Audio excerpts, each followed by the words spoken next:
Hi, and welcome here to this episode. Today we are going to talk about what you do in the first 5 minutes of a power outage. This is not going to be an ordinary power outage preparedness video. We're going to talk about some things that I think haven't really been covered out there and are very important for what I believe is coming. So let's go.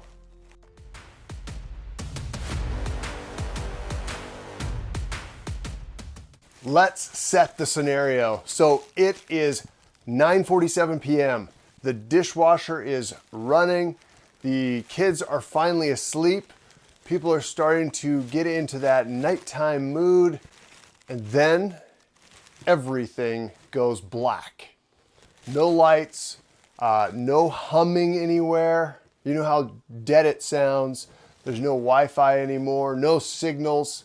So you are the only one awake and the only one who knows what's going on. And these first 5 minutes matter the most. In a world of routine, we often forget how fragile this system is. So one transformer goes down, one hacker taps the wrong grid, or someone flips a switch on purpose. So tonight, it's your family, it's your home, and the power is gone. But what if it's your house that's gone dark and the neighbors still have power? That's not a blackout. That's a threat we need to talk about. In this video, I will walk you through what to do step by step in the first 5 minutes of a nighttime power loss. This protocol is designed for families. It's built by experience and it's backed by reality. This isn't just a fairy tale. This isn't just a bunch of AI stuff. This is not about panic. It's about staying one step ahead of whatever or whoever is in the dark with you. In this scenario, we need to react. So what are we going to do? Step 1, let's check the grid. So we're going to look outside. Look, are your neighbors' lights still up? Are there street lights on? Are there porch lights on? If they are, and your house is the only one that's dark, that is not a grid failure. There's a couple things we're going to talk about that are very important and important to your safety. If it's just your home, don't assume it's just a breaker. Most people assume that a power outage is harmless. But if the lights go out in your home and the neighbors still have power, that is your first red flag. Here's some things it could be. A tripped breaker from a faulty appliance, and let's hope it's that. It could be a wiring short behind a wall. It could be a surge that fried a circuit. Or worse, someone intentionally disconnected your power from the outside. Power surges can be caused by many different things. It can be just inherent in the system. It could be caused by a large thunderstorm and a strike close by. It could be an EMP that sends a power surge through the entire electrical system. But remember, we checked outside and no one else is having trouble. So if it's just our home, we can assume that it's something inside or just outside the home.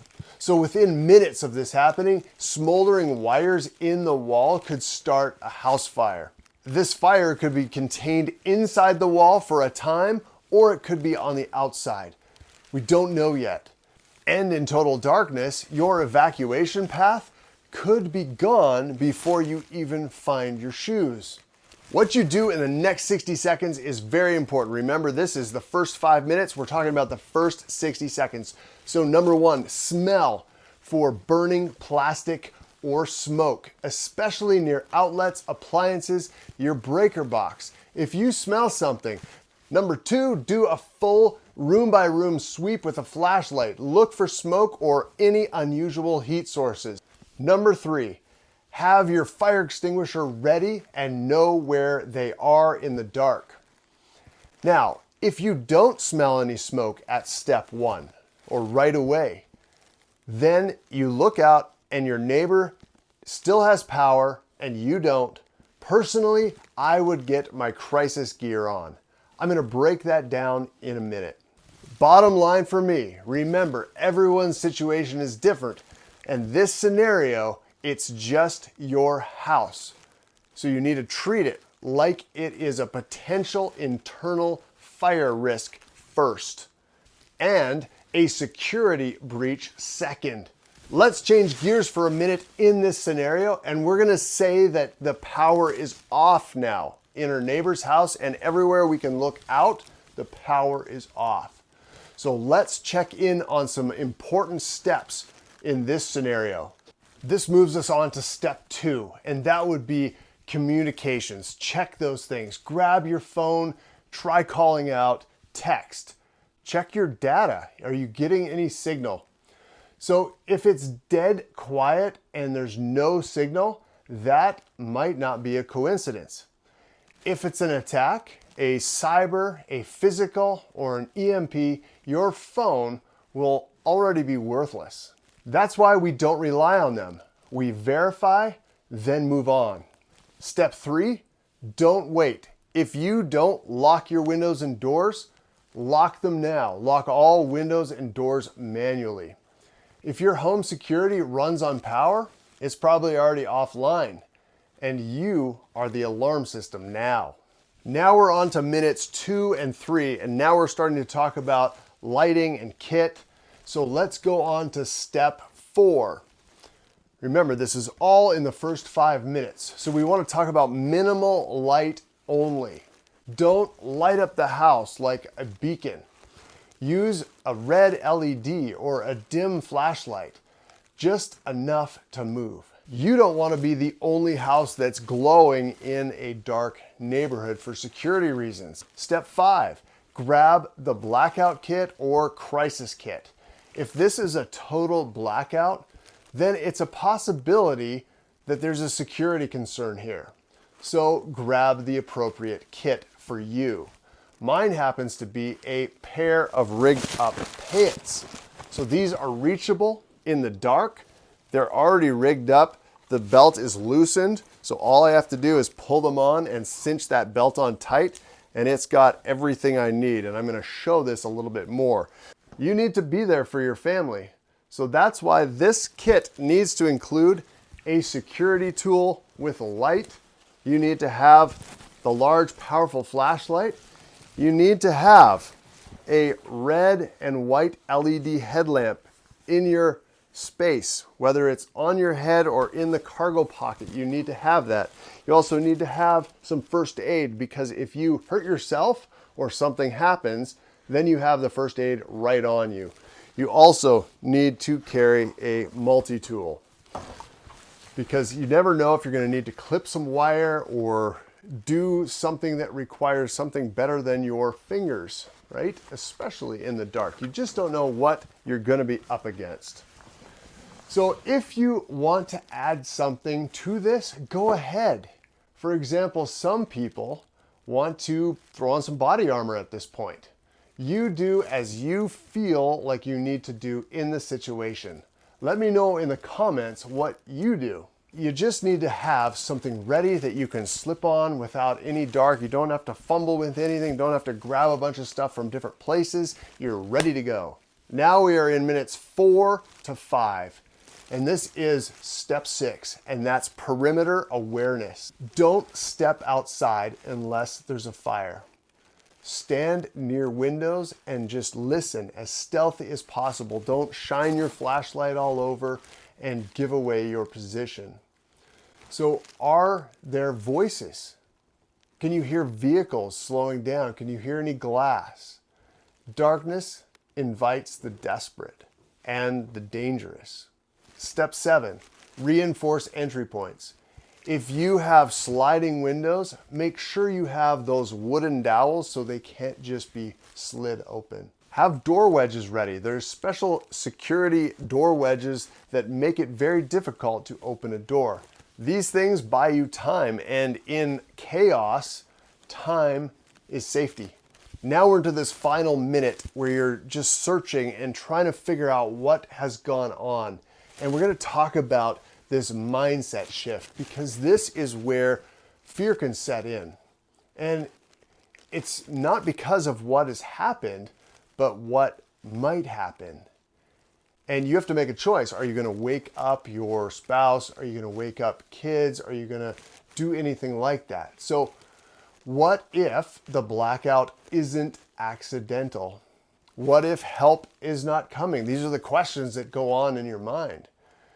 What if tonight you're the only thing standing between your kids and what's out there?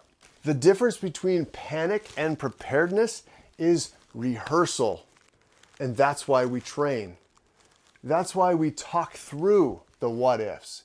It's not driven out of fear. It's driven out of the reality of living in this world. Because real calm is earned. We talked about mindset. You're going to have to make some decisions. But let's talk about if this lasts. So then we need to talk about power discipline. So make sure that everything that can be shut down is shut down. And keep your lantern on its lowest setting, or your flashlight, if it has a dial where you can dial that down, only use as much power as is necessary, right? So preserve your devices. If your phone works, if your radio works, keep them on a low operational mode so that you preserve the battery life like it is oxygen. Remember, if this is an EMP or some sort of attack, you might be a long time before you get power back. Another step, if this looks like it's going to last a long time, is preserving your water, securing that water right now. If the water still runs, fill your bathtub and sinks and jugs. If pressure dies, you are on these reserves. Step 10. The next step is really important, and it is scan for info. Turn on an emergency radio. Check NOAA or other channels that you know are local frequencies that you're going to get some information. Don't rely on your phone. Whatever you do, don't rely on that. If this attack is an EMP or some other attack, it is already done. A final message before we're done. This is not fear-mongering. This is the reality of being responsible in our world. So our job isn't just to protect our families when things are great and normal. It is to lead when things aren't. In this episode, the power went out and the plan kicked on. Your kids slept through the night because you didn't freeze. So that's the win. And that's why we train. That's why we prepared. Subscribe, like, and share. Hit the bell and ask yourself, could your family survive the first 5 minutes in the dark in this scenario? I know it's a little bit scary, but let's talk about it. Let's work these things out amongst ourselves. Thank you so much for watching. Thank you so much for your comments, and we'll see you on the next one.